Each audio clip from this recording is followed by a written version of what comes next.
তুমি যদি আমাকে ছেড়ে যদি সুখ পাও তাহলে আমি কেন ছাড়বো তোমাকে ডিস্টার্ব করার জন্য আমার মায়াবতী। আজকাল ছেলে মেয়েরা কি করবে জানো, প্রথম প্রথম কয়েকদিন SMS করবো, কয়েকদিন কথা বলবে, হঠাৎ একদিন সুঙ্গা দিয়ে ছেড়ে চলে যাবে, তারপর বলবে টাটা দেবে।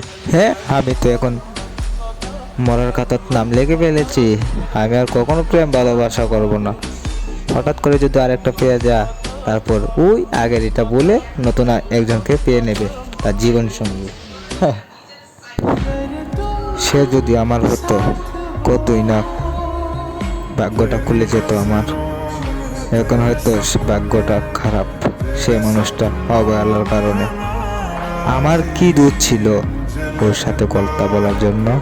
তাকে যদি আমি কখনো ভালো নাও বাসতাম, কখনো কি আমার কপালে দশা এরকম হতো? तुमने कभी किसी को प्यार किया है क्या? किया है अनु, लेकिन उस लड़की की शादी हो गई। I am so sorry Ganesh. हमारी जिंदगी में कुछ लोग बस एक खूबसूरत यादें बनकर रह जाते।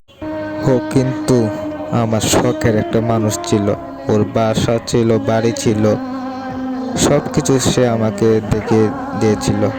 একদিন রাতে তার সাথে আমি তার বাড়িতে গিয়েছিলাম।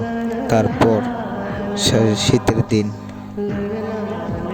নদীর পাড়ে এসে নৌকাতে বসে ঘুমিয়েছিলাম। কতই না মজা ছিল। সে মানুষটার কাছ থেকে আলাদা হয়ে গেছি। এখন আমি আমার জীবন শেষ হয়ে প্রান্তে।